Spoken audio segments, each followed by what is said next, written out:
kelompok kami yang tadi karena ada beberapa kendala. Sebelum kami mulai presentasi kali ini, alangkah baiknya kita mulai dengan perkenalan. Om Swastiastu. Perkenalkan, nama saya Michael Jesse Julio Dasipa Rizky Pratama Gede. Saya absen 24 dan teman saya. Perkenalkan, nama saya Gede Aditya Sarana Putra, absen 8. Perkenalkan, saya Raden Nurul Fadila Sumargarita Hadid, nomor absen 45. Perkenalkan, nama saya Iren Jessica Krisdayanti, nomor absen 12. Perkenalkan, nama saya Nikita Zulendayani, absen 38. Perkenalkan, nama saya Nilade Febriani, nomor absen 36. Nah, itu perkenalan dari kelompok kami. Alangkah baiknya langsung saja kita mulai video presentasi dari kelompok kami.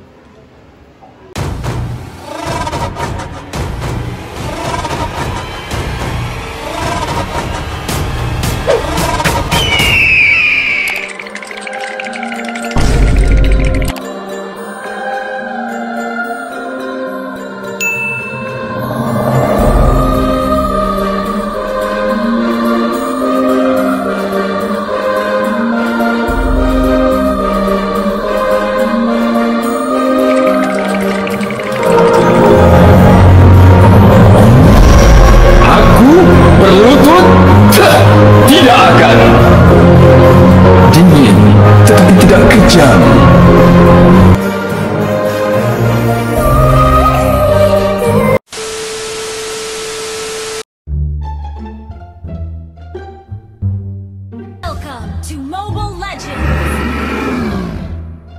First Blood! Double kill! Your phone ringing! Your phone ringing! Welcome to Mobile Legends! Your phone ringing! Your phone ringing! Bang.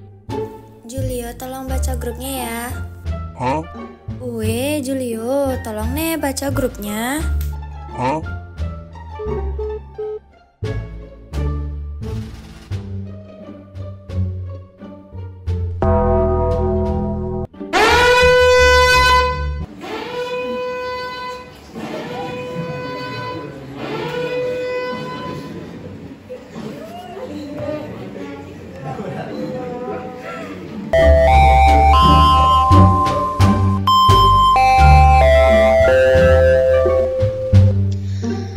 Mohon perhatian.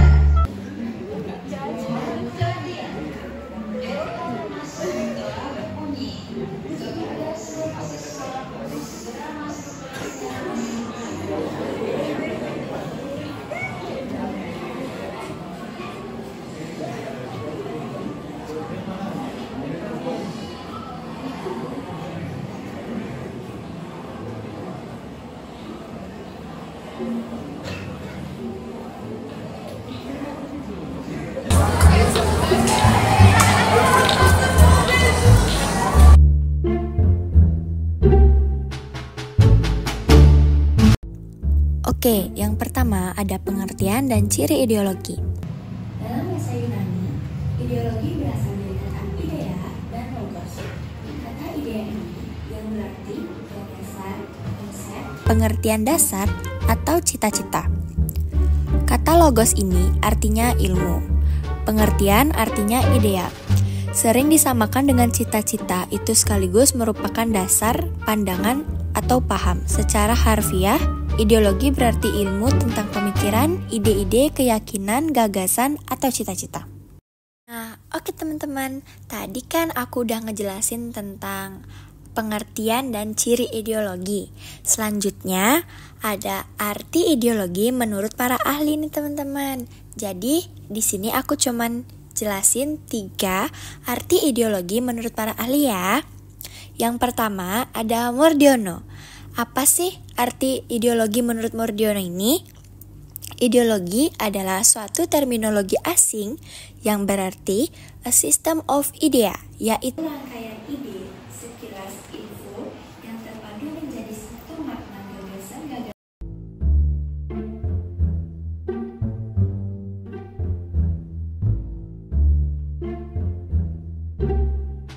Sebelumnya Bapak izin menambahkan sedikit.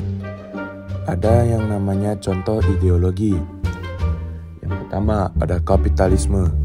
Kapitalisme adalah Sistem ekonomi di mana pihak swasta menguasai pasar untuk meraih keuntungan dengan ciri utama seperti pengumpulan modal, pasar bebas, kepemilikan pribadi, dan kerja upah. Negara hanya berperan sebagai pengawas, dan ideologi ini dianut oleh banyak negara besar seperti Amerika Serikat, Jepang, dan Kanada. Lanjut, yang kedua adalah liberalisme. Liberalisme adalah ideologi yang menekankan kebebasan individu, kesetaraan dan kesempatan, dan perlindungan hak individu seperti hak hidup, kebebasan, dan properti. Ideologi ini dipercaya bahwa pemerintah harus melindungi individu, tapi juga dapat menjadi ancaman. Kebebasan beragama, ekonomi juga dijunjung tinggi. Ideologi ini banyak dianut oleh negara-negara barat. Selanjutnya, yang ketiga adalah komunisme. Komunisme adalah sebuah doktrin politik dan ekonomi yang bertujuan untuk menggantikan kepemilikan pribadi menjadi milik publik. Dan yang terakhir adalah sosialisme. Sosialisme adalah ideologi yang muncul sebagai respon terhadap revolusi industri pada abad ke-18. Ideologi ini bertujuan menciptakan masyarakat di mana kepemilikan atas faktor produksi bersifat kolektif, bukan dikuasai oleh individu atau swasta, dengan tujuan mencapai kesejahteraan bersama.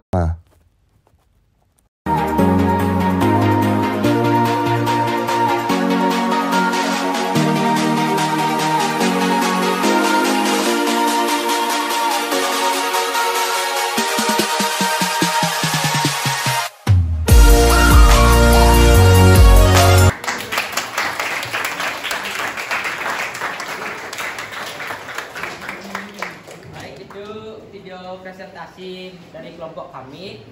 Sekarang kami akan memulai game yang telah kami revisi sedikit. Tadi kita akan mulai, sekarang adalah sesi tanya jawab. Kita akan mengambil 3 pertanyaan. Ada yang ingin bertanya? Ya, kita. Ya, Cynthia sama Nadia.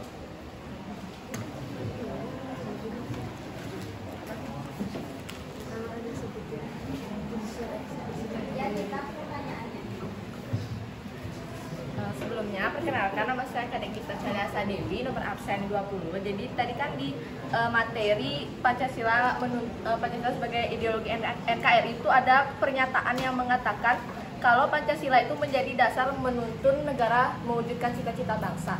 Nah, bagaimana sih Pancasila itu menuntun warga negara itu untuk mewujudkan cita-cita bangsa, dan apakah itu sudah terwujud sampai sekarang atau masih belum? Terima kasih kesempatannya. Perkenalkan, nama saya Gusti Siti Panyolandari, nomor absen 7. Di sini saya izin bertanya. Pancasila seperti yang kita ketahui kan ideologi yang bersifat terbuka, artinya beradaptasi dengan zaman. Nah, pertanyaannya, bagaimana adaptasi nilai-nilai Pancasila dalam perubahan sosial saat ini? Terima kasih.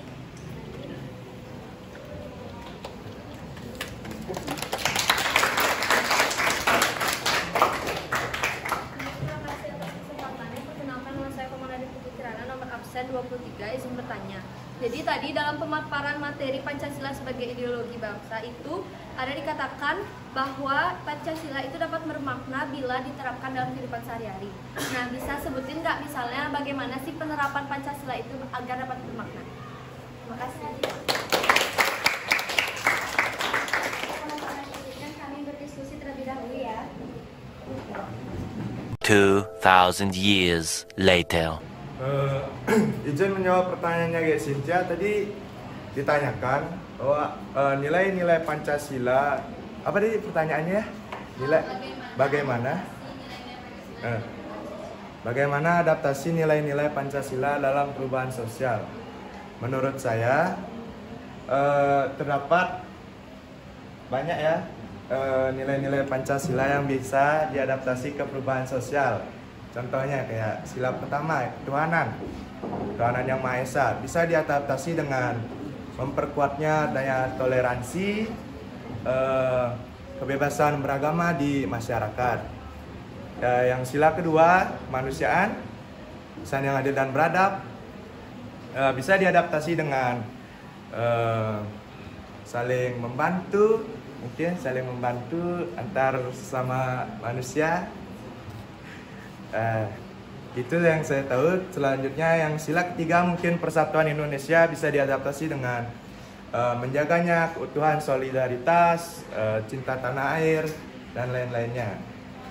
Yang keempat, permusyawaratan perwakilan itu bisa diadaptasi dengan memperkuatnya demokrasi. Itu musyawarah bisa. Yang selanjutnya ada yang sila kelima, keadilan sosial bagi seluruh rakyat Indonesia, bisa diadaptasi dengan menjaga kesejahteraan dan keadilan di masyarakat. Oke, bisa diterima? Bisa, terima kasih Adi.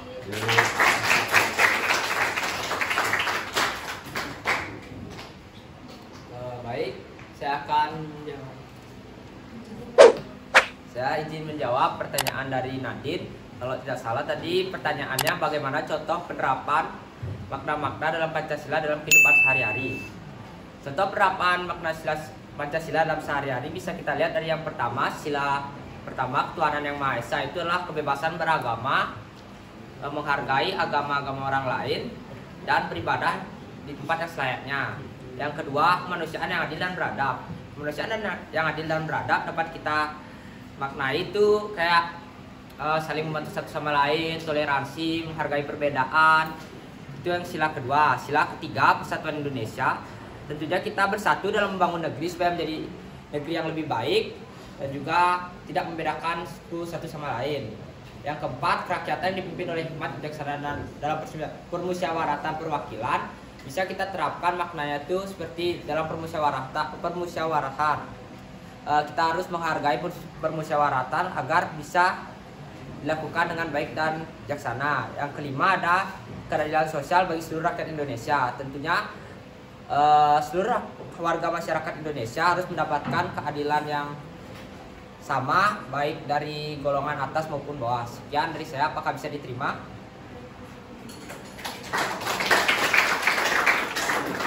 Baik, di sini saya akan menjawab pertanyaannya Gita. Kalau nggak salah tadi Gita menanyakan bagaimana cara Pancasila untuk menuntun bangsa ya. Menuntun warga negara mewujudkan cita-cita bangsa.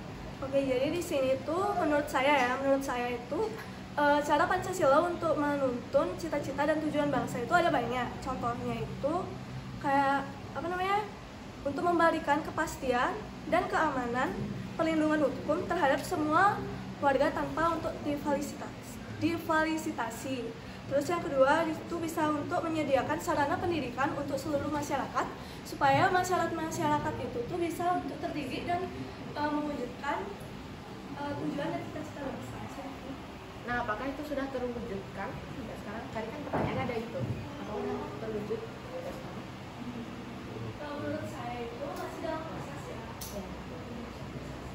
Terima kasih.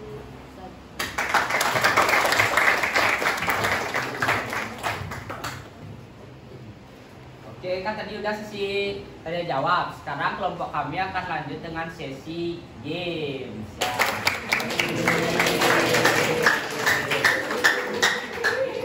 Oke teman-teman, sebelumnya kalian udah ngerti belum cara main game di Bambuzel? Oke, jadi di sini aku bakal ngejelasin cara main gamenya. Jadi setiap kelompok nanti bergiliran milih kotak yang ada di papan, bebas ya kalian mau milih gambar yang mana. Jadi ini tuh nggak semuanya isi soal. Kalian tuh misalnya kalian milih yang ini tuh belum tentu soal. Kalau ini tuh bisa aja kalian swipe poin kalian ke kelompok lain. Mau nggak mau kalian harus kasih poin kalian ke kelompok lain. Misalnya kalau kalian dapat pertanyaan kalian jawab, tapi kalau kalian nggak bisa jawab kita pencet tanda silang. Jadi kelompok kalian nggak dapat poin. Paham? Bisa dimulai? Bisa. Yang ini. Apa fungsi Pancasila sebagai restar dinamis? Baik, izin menjawab. Jadi Pancasila sebagai restar dinamis itu berfungsi sebagai penuntun hidup untuk menciptakan kehidupan yang adil, makmur, sejahtera sebagai penuntun hidup bangsa Indonesia untuk mencapai cita-cita nasional. Apakah bisa diterima?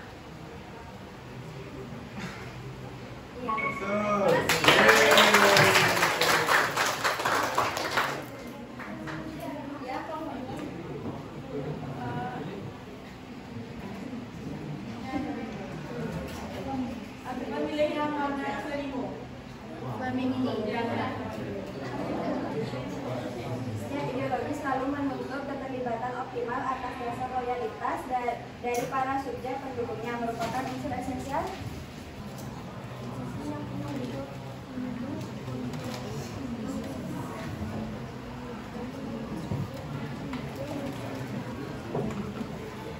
baik, kami kelompok 2 izin menjawab pertanyaannya. Jadi yang mempunyai unsur esensial tersebut adalah Kunto Wibisono. Apakah seterima? salah ya.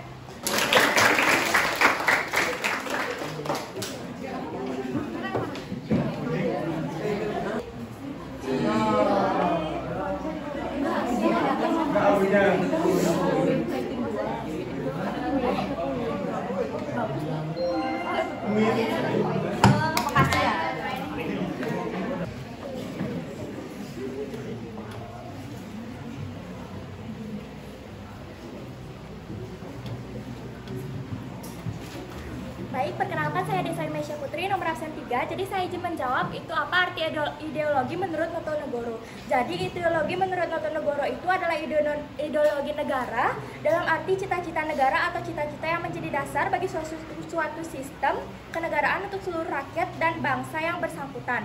Pada haknya merupakan asas kerohanian yang memiliki ciri-ciri sebagai berikut. Yang pertama, mempunyai derajat yang tertinggi sebagai nilai hidup kebangsaan dan kenegaraan. Terus yang kedua itu, mewujudkan suatu asas kerohanian, pandangan dunia, pedoman hidup, pegangan hidup yang dipelihara, dikembangkan, diamalkan, dilestarikan kepada generasi berikutnya. Sekian dari saya, terima kasih.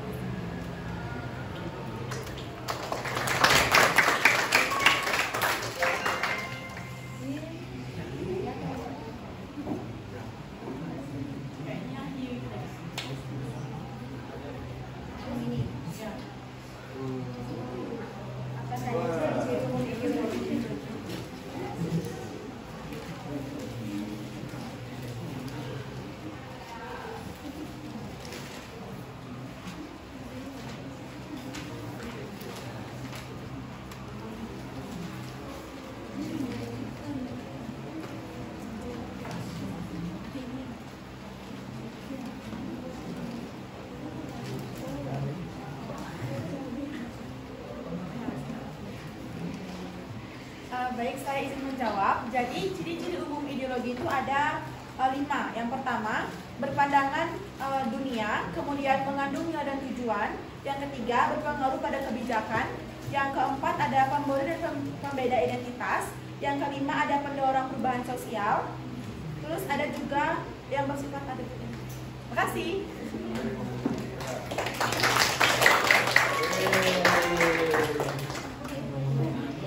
Baik, sesi gamenya kami sudahi sampai sini. Pemenangnya itu hanya ada satu ya guys. Yang menang itu bisa dilihat di situ, tim 1 atau kelompok 1.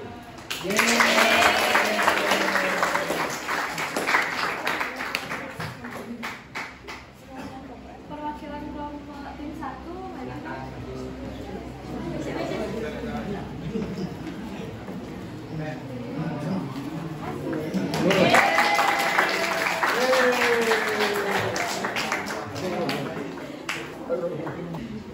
Satu, dua, tiga, cekrik.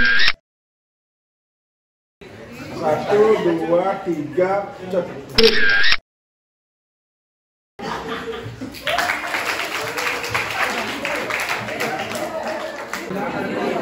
Baik, kami sudahi presentasi kami hari ini. Mari kita tutup dengan berpasati. Om Santi Santi Santi.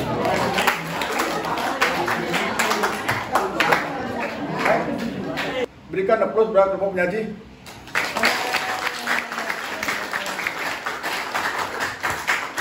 Baiklah semua, kelompok berapa tadi? Bambuzel. Jadi kedepannya kepada kelompok yang lain, jadi boleh tiru kelompok 4 atau mungkin buat inovasi yang baru, jadi gunakan seperti yang sudah dilakukan oleh kelompok penyaji. Ya, sebelum kita akhiri materi karena mau selesai jam pelajaran kita di Pancasila-nya. Yang pertama saya ingin berikan masukan buat kelompok penyaji, tolong sekali lagi apapun yang kita lakukan, persiapan dan kesiapan itu jangan pernah dilupakan. Karena semakin siap kita, semakin persiapannya bagus, maka semakin bagus hasil yang kita dapatkan. Tadi ada beberapa hal yang perlu sampaikan bahwa kamu menggunakan MacBook itu sekolah nggak punya konverternya, karena konverter sekolah cuma punya dari PGA ke HDMI, sedangkan ini beda. Oleh karena demikian maka persiapkan dari rumah. Tadi yang bagusnya di kelompok penyaji, sebelum saya masuki kelas sudah siap, semuanya nyala, itu nyala. Ternyata konverter nggak ada, sehingga banyak waktu yang terbuang. Padahal ini bisa dikembangkan dan bisa digali lebih bagus lagi sebenarnya, sehingga motivasi belajar kalian akan menjadi lebih baik. Oke, sekali lagi buat applause kepada kelompok 4. Saya minta kepada kalian lagi buat kelompok-kelompok yang lain, tolong buat bagaimana agar pembelajaran kita lebih bagus, terutama kelompok penyaji nanti. Ya, persiapkan sebaik-baiknya, lakukan kesiapan dengan maksimal sehingga proses pembelajaran akan lebih bagus, lebih baik. Tujuan kita, kesepakatan kita, kontrak belajar yang kita buat di awal pertemuan kita di semester ini yaitu menjadikan kelas C ini menjadi taman belajar. Kalau kita sudah melakukan dengan maksimal, melakukan peran kita masing-masing, maka yakinlah bahwa kelas ini pasti akan menjadi taman belajar. Oke, sebelum saya akhiri, tadi ada beberapa penanya, saya akan berikan penguatan, mudah-mudahan nanti akan lebih paham lagi. Yang dijawab oleh kelompok 4 tadi sudah bagus, tapi perlu juga kita kuatkan. Dari pertama siapa namanya? Gita. Ya, Gita. Dari pertanyaannya itu bagaimana Pancasila itu mewujudkan cita-cita bangsa, bagaimana dia bisa menuntun warga bangsa Indonesia itu mewujudkan cita bangsa. Gini, Pancasila dia memiliki fungsi dan kedudukan. Salah satunya adalah dasar negara. Artinya, apapun yang dilakukan oleh manusia Indonesia, baik rakyat Indonesia, pejabat yang di pemerintahan, baik dari pusat maupun sampai ke daerah, harus berdasarkan Pancasila. Tidak boleh keluar dari nilai-nilai Pancasila. Kenapa? Karena Pancasila berfungsi sebagai dasar negara. Semua yang dilakukan mulai dari pola pikir, pola ucap, dan pola perilaku masyarakat Indonesia didasari oleh nilai-nilai Pancasila. Yang kedua, Pancasila berfungsi sebagai falsafah bangsa. Apa itu Pancasila berfungsi sebagai falsafah bangsa? Artinya bahwa Pancasila memberikan petunjuk arah. Jangan sampai kita kehilangan arah, maka Pancasila memberikan tuntunan kemana mesti bangsa ini dibawa. Di awal berdirinya negara, kita ingin menuju cita-cita bangsa, cita-cita negara, yaitu mewujudkan masyarakat adil dan makmur. Oleh karena demikian, maka Pancasila memberikan petunjuk arah untuk mencapai hal tersebut. Oleh karena demikian, maka setiap orang dari bangsa ini harus mewujudkan nilai-nilai Pancasila. Mulai dari pola pikir, pola ucap, dan pola perilakunya. Kalau kita sudah sebagai warga negara, sebagai rakyat, sebagai pemimpin, selalu mendasarkan diri kita dengan nilai-nilai ketuhanan, bahwa kita semuanya merupakan ciptaan Tuhan Yang Maha Esa. Kalau begitu pola pikir kita, maka ucapan kita tidak akan mungkin menyakiti orang lain. Perilaku kita juga tidak akan mungkin menyakiti orang lain. Karena Pancasila memberikan petunjuk arah untuk menjadi manusia yang berketuhanan. Yang kedua, nilai kemanusiaan. Pancasila mengajarkan kita ketika kita bergaul dengan siapapun, jangan pernah membedakan apa jenis kelamin kita, apa suku kita, apa agama kita. Semuanya memiliki harkat derajat yang sama. Oleh karena demikian maka Pancasila memberikan arah ketika kita bergaul dengan siapapun, jangan pernah membedakan diri karena sara, suku, agama, ras, dan antar golongan. Yang ketiga, nilai persatuan. Apapun yang kita pikirkan, apapun yang kita ucapkan, dan apapun yang kita lakukan sebagai bangsa Indonesia, sebagai warga negara Indonesia, harus selalu menjaga persatuan dan kesatuan. Yang keempat, bahwa nilai-nilai demokrasi harus kita terapkan. Setiap apapun masalah yang kita temui harus dimusyawarahkan untuk mencapai mufakat. Dan yang terakhir adalah nilai-nilai keadilan. Semua yang kita lakukan harus mencerminkan keadilan. Nah, itulah petunjuk arah yang diberikan oleh Pancasila kepada bangsa ini. Sehingga apabila itu dilakukan, maka yakinlah masyarakat adil makmur pasti akan tercapai. Paham ya? Terus yang kedua, siapa yang kedua? Ya, adik.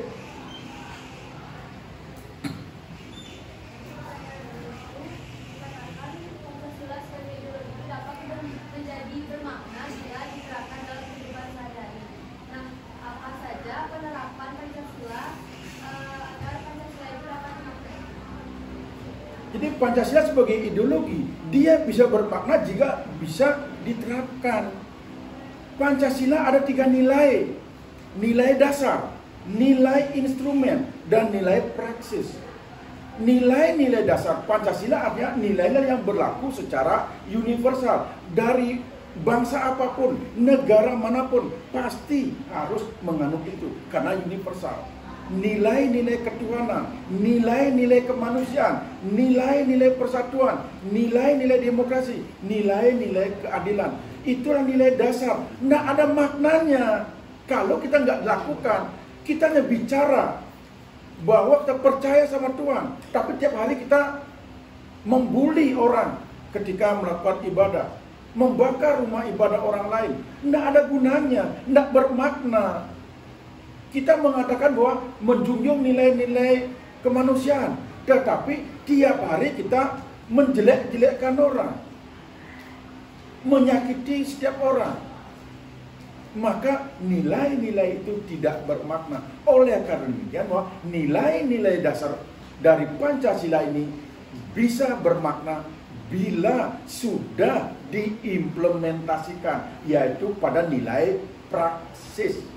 Sebelum nilai praksis tentu ada nilai instrumen. Apa itu nilai instrumen? Nilai yang dituangkan dalam sebuah peraturan perundang-undangan yang menjadikan dasar landasan kita berbuat. Ketika kita berbicara tentang pendidikan, ada nilai instrumennya. Apa itu? Undang-undang Sisdiknas, Sistem Pendidikan Nasional. Ketika kita bicara bergaul dengan orang, ada hukum pidana. Itulah nilai-nilai instrumen. Dan masih banyak sekali nilai-nilai instrumen itu. Nah, ketika nilai dasar yang dituangkan dalam nilai-nilai instrumen baru kita laksanakan. Nah, itulah nilai-nilai praksis, nilai-nilai yang kita terapkan dalam kehidupan sehari-hari. Ketika nilai-nilai dasar itu mampu kita wujudkan dalam kehidupan sehari-hari, baru bermakna. Kalau tidak terwujudkan, itu hanya sebatas awang-awang, hanya sebatas impian. Impian itu tidak akan pernah ada maknanya jika kita tidak diwujud nyatakan. Paham ya? Oke, itu mungkin. Terus yang terakhir.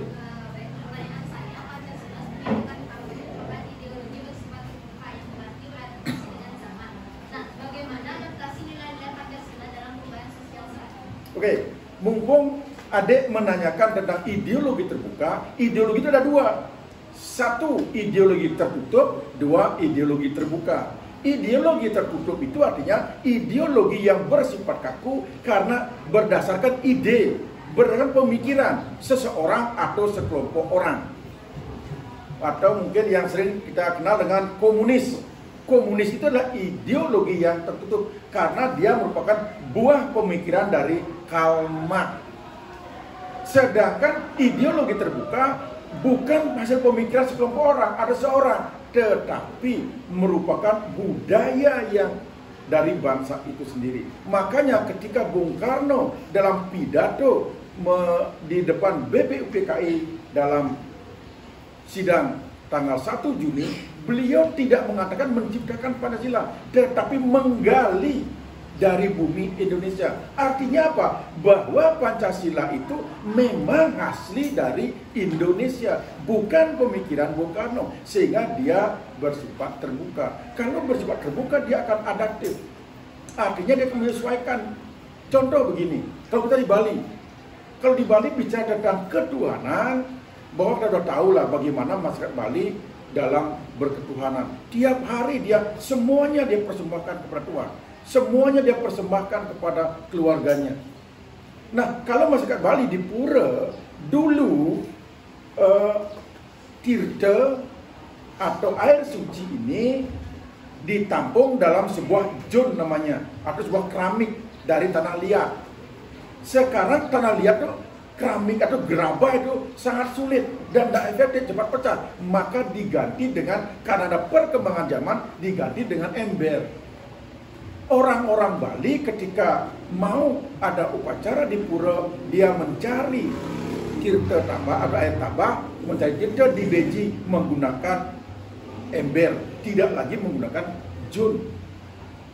Kalau dulu ketika jero mangku nyiratan tirta, selesai orang Bali sembahyang, kemudian terakhir tutup dengan memberikan air suci oleh pemangku atau orang suci kita. Dulu menggunakan kumba, tahu kumba? Gerabah kecil yang berasal dari tanah liat. Itu dulu dipakai nyiratan. Sekarang enggak. Dipakai apa? Gelas. Artinya itulah Pancasila. Dia adaptif, enggak kaku. Dia akan menerima semua hal-hal baik, pasti akan diterima. Tetapi kalau bertentangan dengan nilai-nilai ketuhanan, nilai-nilai kemanusiaan, nilai-nilai persatuan, nilai-nilai demokrasi, dan nilai-nilai keadilan, pasti akan ditolak oleh Pancasila. Kenapa? Pancasila merupakan filter, memfilter semua budaya-budaya asing yang masuk ke Indonesia. Oleh karena demikian, maka Pancasila dipakai sebagai filterisasi oleh bangsa Indonesia dalam rangka menerima perubahan dari luar. Bukan berarti kita atau Pancasila menolak perubahan. Perubahan tetap diterima. Yang penting tidak bertentangan dengan Pancasila. Oke? Mau apa waktunya? Ada lagi pertanyaan kira-kira? Udah paham ya? Oke, sebelum saya tutup, nah ini salah satunya, tolong di pada berikutnya jangan membuat pertanyaan hanya ingatan. Ya kalau bisa ya udah analisis dikit lah, agak meningkat. Kalau udah belum itu, ini kalian tadi ini dipindah itu baru ingatan. Ya, definisi itu baru ingatan. Ingat yang sering dengan C1 namanya. Atau kalau sekarang ada dibagi 3, ada low order thinking skill, kemudian middle order thinking skill, dan terakhir adalah high order thinking skill atau hot, load, mode, dan hot. Kalau bisa mode dan load, hot lah, jangan load. Oke? Kalau ingatan itu load, low order thinking skill, berpikir tingkat rendah. Kalau load, bukan berarti load itu gampang, soalnya enggak. Bisa jadi load itu jauh lebih berat atau lebih sulit dibandingkan hot. Karena hot itu membutuhkan semua variabel dilakukan. Mungkin diberikan literasi dulu, bacaan dulu, baru menyimpulkan. Itu sudah hot. Tapi kalau load itu ingatan, belum tentu lebih gampang. Contoh, siapa kakeknya Pak Jokowi? Nah, saya jawab. Sulit kan? Padahal itu low order thinking skill. Kenapa? Hanya ingatan. Gitu. Tetapi mestinya kita sudah mulai ke mode dan hot. Jadi soalnya itu harus, bukan berarti sekali lagi ya, hot itu bukan berarti lebih sulit, enggak. Tetapi hot itu adalah menggabungkan beberapa variabel, kemudian merangsang otak kita berpikir secara kritis. Contoh, nih berikan dulu mungkin sebuah cerita, kemudian baru pertanyaan dari cerita itu. Pertanyaan ini dia dapatkan apabila memahami isi cerita itu. Dia berpikir kritis dia, walaupun belum tentu sulit. Ya, jangan hanya mengingat saja. Sebutkan, itu mengingat, itu tunjukkan, itu mengingat. Oke? Baik, itu mungkin yang bisa kita lakukan pada pertemuan kita kali ini. Mudah-mudahan pada berikutnya kegiatan pembelajaran kita atau proses pembelajaran kita lebih baik lagi. Baik, terima kasih sekali lagi buat kelompok 4 berikan aplaus. Dan aplaus buat kita semua, biar semua semangat. Ayo. Baik, terima kasih. Sampai jumpa pada pertemuan berikutnya. Silakan kelompok 4 kembali.